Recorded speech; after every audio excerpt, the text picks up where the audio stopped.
Okay, so in today's video, we're going to test your vocabulary level at C2 proficiency. Are you ready for C2 proficiency? Can you get all of these questions right? What we're going to look at is multiple choice cloze exercise. That's what they call this exercise.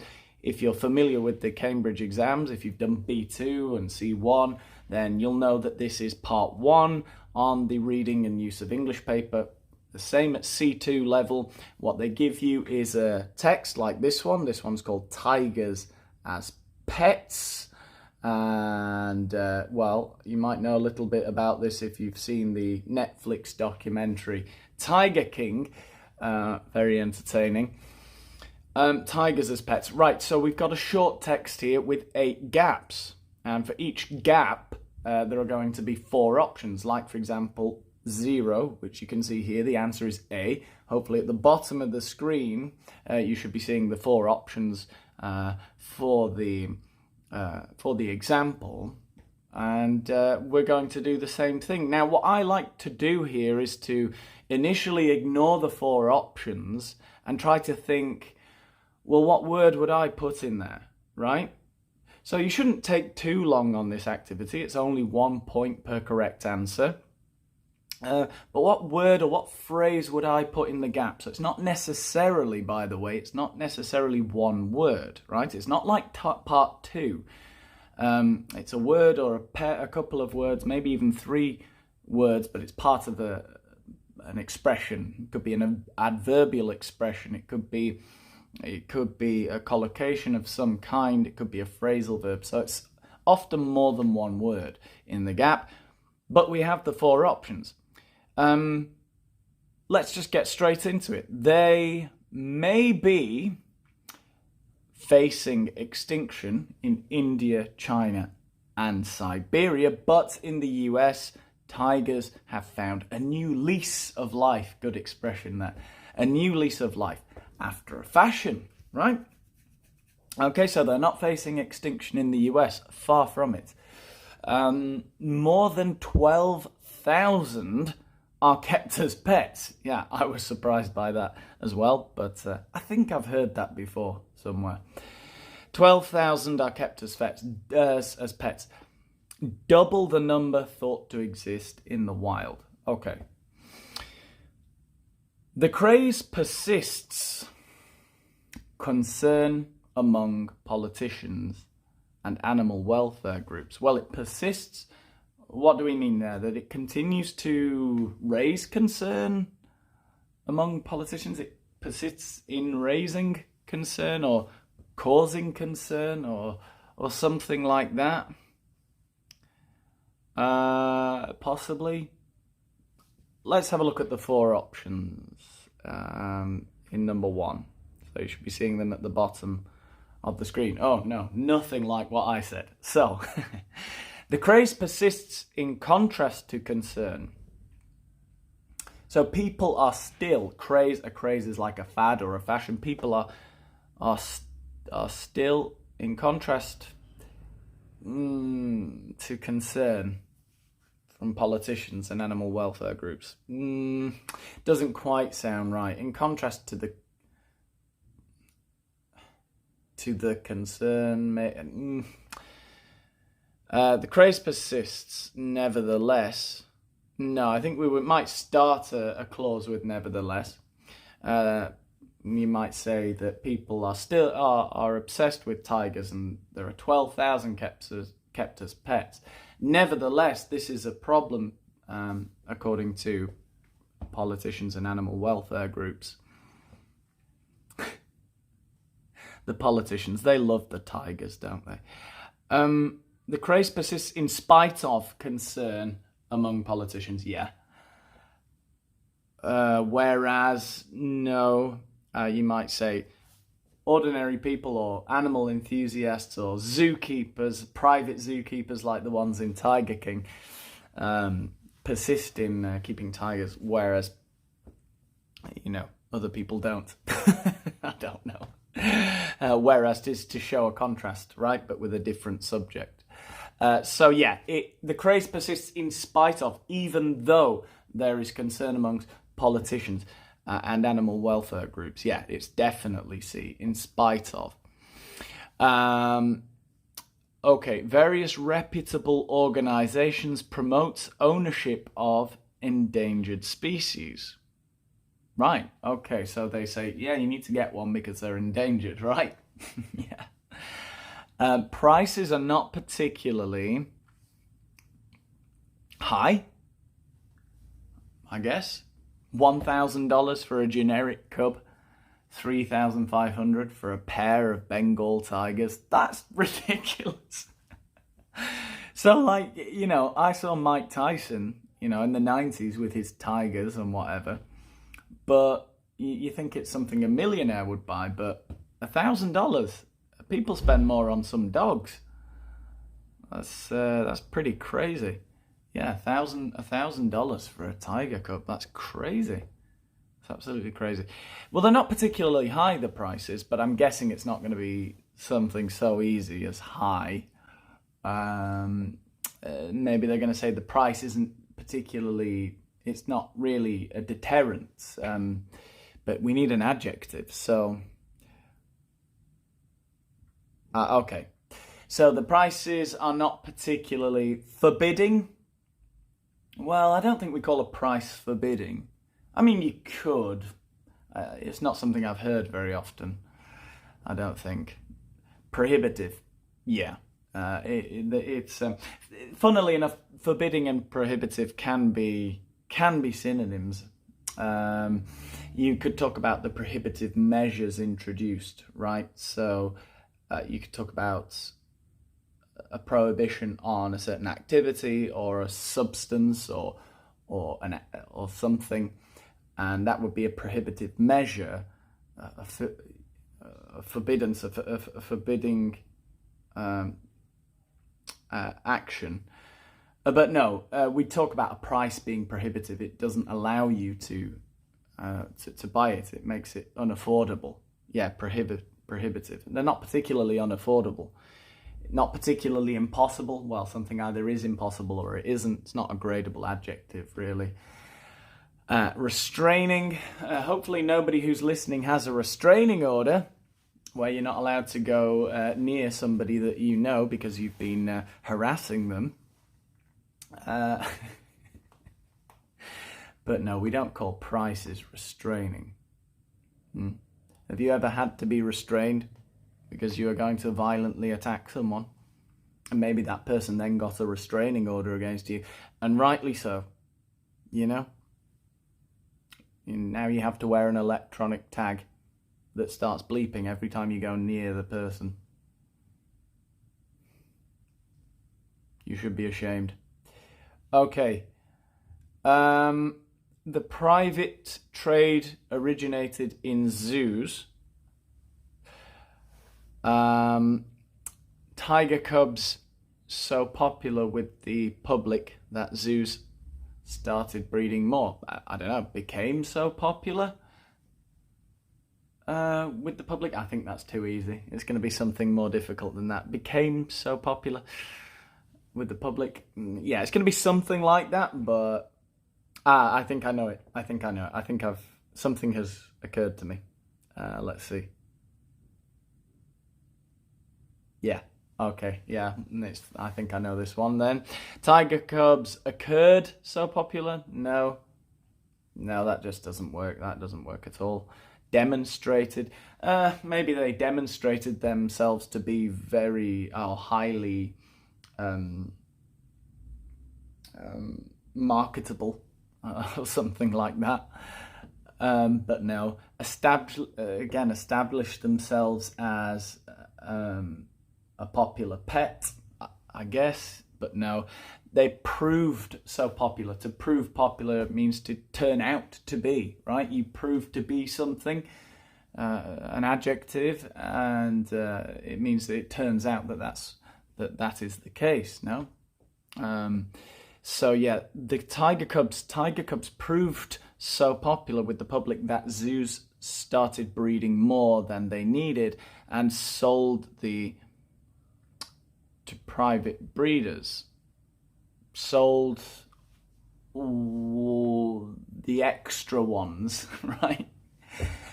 I've got an idea. I don't know if it's going to show up in the possible answers. I've got an idea of what this could be. But yes, obviously they breeded more than they needed, and so the extra that they had, there's a technical word for saying when there's more of something than you need. So maybe you can think of it. They sold the to private breeders, the extra, the ones that they didn't need.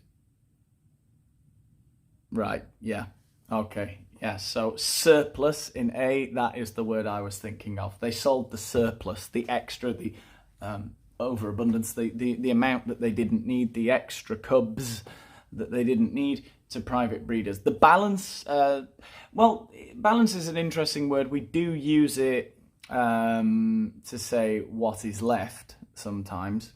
So, for example, when you have spent or when you have received money, after all the transactions in your bank account, you go and you look at your balance, right? You look at what is left, essentially, in your account, your bank balance, right? Residue.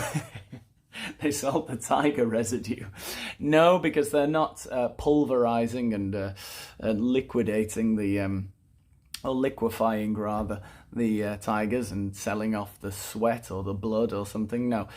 No, it's not residue. And leftovers tend to be from a meal. No, so I guess you would talk about vultures and hyenas and other scavengers feeding on the leftovers of an attack by lions. The zebra carcass, yeah, something like that. Apparently hyenas get a bad rep because apparently they hunt more than tigers do. And lions. I'm thinking about tigers. They hunt more than lions do. And lions often feed on the hunt of the hyenas because they're lazy. They're sleeping all the time. Particularly the males, apparently. But there you go. Yeah, it's going to be the surplus. They sell the surplus to private breeders. Okay. The US Endangered Species Act of 1973 outlaws the taking of endangered animals from the wild, but does not. What happens to the offspring of animals captured before the law was? I don't know. Number 5, what could you think of? It does not, I don't know, legislate for... Okay, I think I've got an idea of what it could be. Well, it could be legislate for. I can think of another word as well. For the offspring of animals, for the cubs, or for the pups or whatever, depending on what animal we're talking about. Cubs, if it's tigers. That's an interesting one, by the way. Animal vocabulary. God, we have millions of words for different males, females, and offspring, and even groups of animals in English. Animals captured before the law was introduced. What else do you do with a law? You introduce a law, you enact. Okay, I've got another one, I think. Yeah. All right, let's have a look at the options for number 5. It does not rule, conduct, systemize, regulate. It does not regulate. The 1973 law does not regulate what happens to the offspring of animals captured before the law was... I've got an idea, I think. Sentenced, issued, passed, stated. Before the law was passed, you pass a law. It passes through Congress in the USA and then through the Senate, and the law is passed, right? Because it passes through the 2 houses, the 2 chambers, essentially. And you sentence someone to, well, whatever their prison sentence is. He was sentenced to 12 years behind bars. You're issued a warning or issued a fine if you break a minor law. Stated, no, that's just said, essentially, a formal way of saying that somebody said something. Somebody affirms something. All right, many owners believe that, or believe they are saving an endangered species, but their cubs have no, among wild tigers.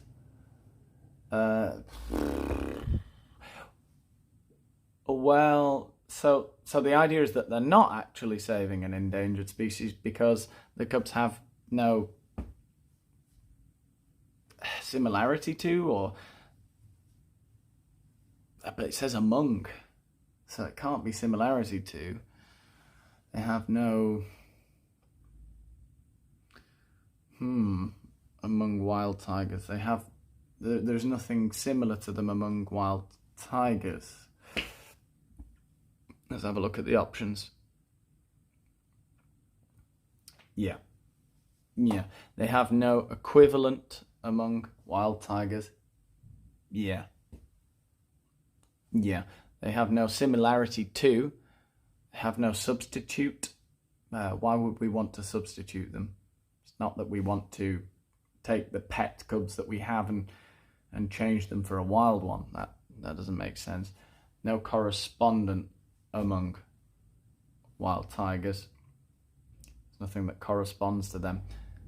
No, it's going to be equivalent, isn't it? Equivalent. They are a mixture of Sumatran, Siberian and Bengal tigers, which would not survive in the wild. They say this though. You know, I'm not sure. If you release a big tiger into the wild, would it not survive? Anyway, what kind of a word are we looking for here? They are a mixture of, what is it, a type of tiger? I know, because there is a comma after the of. So this is going to be what? Like an adverbial phrase or something. They are a mixture of, for example, Sumatran, Siberian and Bengal tigers. For example seems a bit too easy. I think they'll use something similar.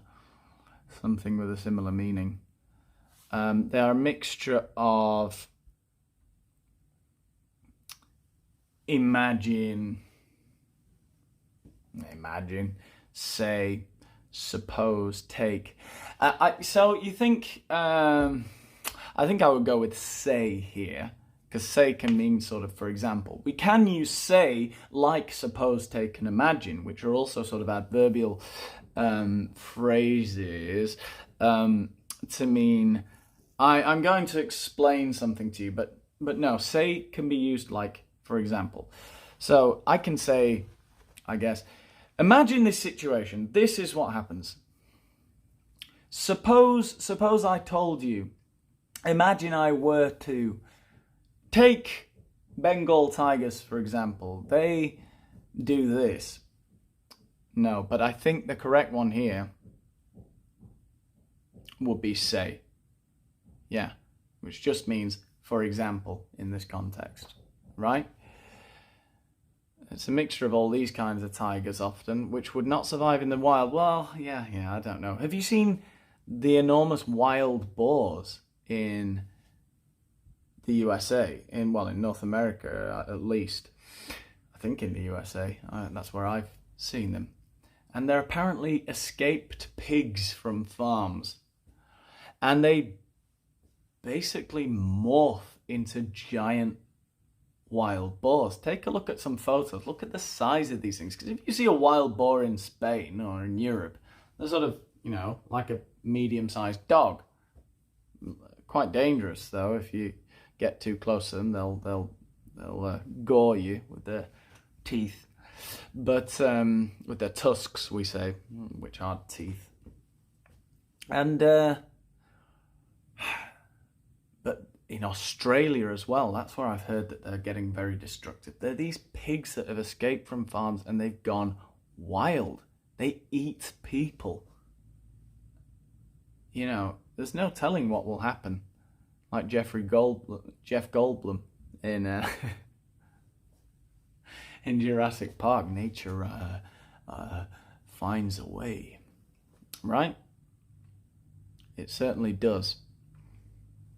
And going back to hyenas, I was listening to a couple of scientists the other day talking about what happens to hyenas when you take them out of the wild. Their skulls don't develop properly. They become these sort of weak, feeble versions of hyenas. But if you put them back in the wild, maybe not back on the savannah, but if you release a hyena on the streets of Manhattan, I bet it'd be fine. It'd just be rummaging the bins at night, beating the hell out of the other dogs and alley cats. And there's an interesting thing I've been listening to. In fact, on the same podcast I was listening to, they're talking about human teeth. Why do we have this epidemic of teeth not growing properly? And it seems to be a thing that has happened in the last sort of 200 years, since the Industrial Revolution. If you look at bone records and things, it didn't seem to be so epidemic. No, it didn't seem to be so common, this lack of space in our mouths. And there is a belief now, a pretty solid theory, but for some reason isn't becoming known publicly, that the reason that we have such bad teeth is because of our soft diet. We're eating very soft food. We're giving children dummies instead of letting them bite everything, which is what they want to do. We should be giving them bones like dogs. They should be feeding on the leftovers like vultures. I don't know what the answer is, but yeah, I know dentists are making a lot of money. They made a lot of money out of me. And yeah, I don't know what else. I don't know what other secrets to reveal. I could end up like Julian Assange or Ed Snowden in hiding if I reveal any more truth bombs today. So I think I'll leave it there. How well did you do? Did you get 8 out of 8? Is anyone still watching? Of course they're not. No patience. See you in the next one.